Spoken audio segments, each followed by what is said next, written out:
Antes da segunda vinda de Cristo, estes 4 sinais acontecerão. Por que Jesus vai voltar? Qual a importância de seu retorno ao mundo? Ele volta para condenar os ímpios. Tanto os apóstolos quanto o credo de Nicéia nos lembram que Cristo virá para julgar os vivos e os mortos. Isso é fundamental para o encerramento da era maligna em que vivemos. A história deve culminar com o dia do juízo. A injustiça da vida clama por isso. É injusto que os malvados prosperem enquanto os inocentes sofrem. A maioria dos crimes passa despercebida e impune. Caráter, circunstâncias pessoais, integridade, prosperidade, santidade e felicidade parecem ter pouca correlação. O instinto dita que o bem seja recompensado e o mal, punido. A justiça de Deus o exige. Sua bondade seria questionada se ele nunca corrigisse os erros que permitiu. Sendo o rei do universo, ele também tem a responsabilidade de juiz. Se é verdade que Deus não se zomba, pois tudo o que o homem semear, isso também ceifará, Gálatas 6, 7, então deve haver um dia de ajuste de contas, quando todas as dívidas forem quitadas. Mas por que um dia de juízo? Se a morte encerra as oportunidades e estabelece um abismo entre o bem e o mal, por que não julgar cada pessoa no momento da morte? Em vez de esperar até que toda a humanidade esteja no banco dos réus? Lucas 16, 26 diz, e além de tudo isso, entre nós e vós existe um grande abismo, de maneira que os que querem passar daqui para vós não podem, nem os de lá passar para cá. Deus precisa ser reverenciado publicamente. Suas decisões a respeito do nosso destino devem ser vistas como justas. Ele foi acusado de injustiça inúmeras vezes. Essas críticas devem ser silenciadas para que todos possam dizer, como Abraão, não fará justiça o juiz de toda a terra. Gênesis 18, 25. Jesus também precisa ser reverenciado publicamente. Sua crucificação foi a maior injustiça de todas, o dia mais sombrio da história da humanidade. A última imagem que o mundo teve dele foi a de um criminoso caído em desgraça.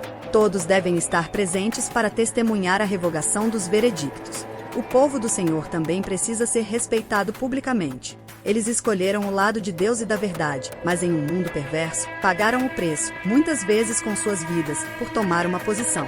Essas são as pessoas a quem Jesus se referiu como seus irmãos e irmãs. Eles devem ser honrados na presença daqueles que os trataram com desprezo e ódio. Hebreus 2, 11, Mateus 25, 40. Então chegará o dia em que a justiça será feita. Cada ser humano tem 2 compromissos futuros que não podem ser anotados em um diário ou marcados em um calendário. O primeiro compromisso é diferente para cada um, a morte. O segundo é o mesmo para todos, o julgamento, Hebreus 9, 27. Muitos imaginam que esse julgamento ocorrerá no céu, talvez devido à noção equivocada de que todos vão para o céu quando morrem.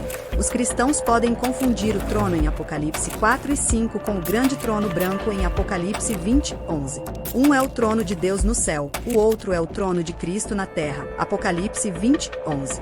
Os humanos serão julgados aqui na terra, onde viveram em pecado. Este é o ponto onde seu destino será decidido. Como um Deus santo permitiria que pecadores entrassem no céu, mesmo que por um dia?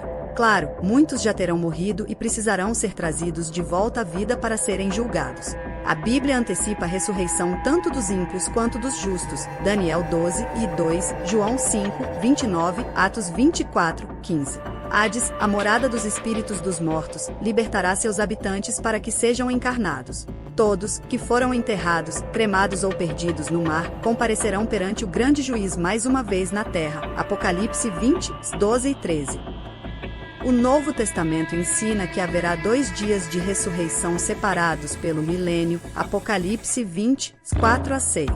Na verdade, se incluirmos o primeiro domingo de Páscoa, são 3, 1 Coríntios 15, 23 e 24. Os seres humanos serão julgados nesta terra por um ser humano. Isso é uma surpresa para aqueles que esperam que Deus mesmo seja o juiz. Mas ele delegou essa função a um de nós, Jesus, Atos 17, 31, Apocalipse 20, 11, 2 Coríntios 5, 10. Ao longo de seu ministério terreno, Jesus afirmou frequentemente ter autoridade para decidir o destino eterno de nações e indivíduos, Mateus 7. 21 a 23, Mateus 13, 41 a 43, Mateus 25, 30 a 33. Tal afirmação só pode ser explicada de 3 maneiras: ele era louco, mau ou Deus. Era um lunático, um mentiroso ou o Senhor. Somente sendo Deus homem, divino e humano ao mesmo tempo, ele estaria perfeitamente qualificado para ser o juiz de todos. E ele já fez todo o possível para nos salvar do julgamento. Devido à sua natureza dual, Jesus pode administrar justiça perfeita. Sua humanidade lhe permite compreender. Ele viveu em nosso mundo, sob nossas pressões, com nossas tentações, sem vantagens e sem pecado. Sua divindade lhe concede conhecimento. Suas decisões serão completamente justas. Ele levará em conta nosso conhecimento ou ignorância do que é certo e errado aos olhos de Deus. A Bíblia declara que seremos julgados de acordo com a luz que recebemos, seja a plena luz do Evangelho, a meia luz dos 10 mandamentos, ou uma luz menor que brilha através da criação exterior e da consciência interior. Romanos 1 e 20, Romanos 2, 12 a 16. Toda a nossa vida será exposta. Cada pensamento, palavra e ação. Romanos 2, 6, 2 Coríntios 5, 10. Tudo foi registrado em livros que serão abertos naquele dia. Apocalipse 20, 12. Que veredicto pode haver senão culpado? Quem sempre fez o que sabia ser correto, mesmo que sua única guia fosse sua própria consciência? Quem evitou tudo o que criticou e condenou nos outros? Mateus 7, 1. Verdadeiramente, não há ninguém que sempre faça o bem, nem mesmo um. Romanos 3, 12 a 23.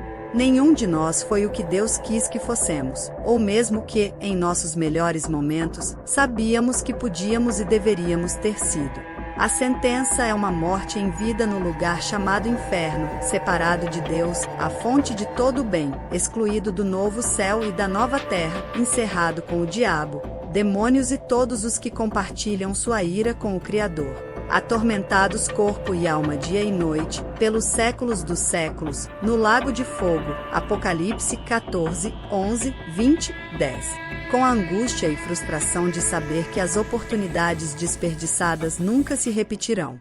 Não é de admirar que Jesus tenha falado com horror de tal destino, advertindo seus discípulos do perigo e disposto a se sacrificar para salvá-los dele. Assim será condenada toda a raça humana nesse tribunal. Mas olhe novamente para a cena. Além dos milhões de volumes biográficos, há outro livro, foi aberto outro livro, que é o livro da vida. Apocalipse 20, 12. Todas as pessoas listadas neste livro serão absolvidas, escapando do veredicto e da sentença. É um livro que existe desde o princípio dos tempos. É mencionado tanto no Antigo quanto no Novo Testamento, Filipenses 4, 3, mas mais frequentemente em Apocalipse. Os nomes são escritos pelo próprio Deus. É uma lista das pessoas que ele confiou a seu filho, João 17, 6. Como resultado, é conhecido como o Livro da Vida do Cordeiro, Apocalipse 21, 27.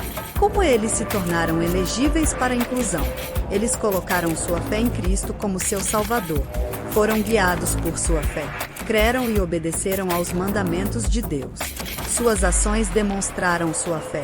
A verdadeira fé não é um passo único, mas uma longa caminhada. A essência de acreditar em uma pessoa é continuar acreditando, aconteça o que acontecer.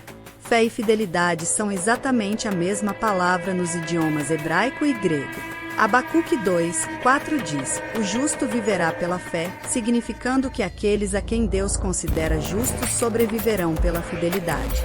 Os heróis da fé do Antigo Testamento ainda viviam pela fé quando morreram. É possível se afastar da fé, naufragar na fé. 1 Timóteo 1, 19 e 20. Como Deus revelou a Moisés, os nomes no livro da vida podem ser apagados. Êxodo 32, 33. Somente o nome daqueles que permanecem fiéis, que superam todas as pressões para desconfiar e desobedecer, permanecerão até o dia em que o livro for aberto de forma conclusiva. Apocalipse 3, 5. Para encerrar, nossa pergunta: você já entregou sua vida a Jesus?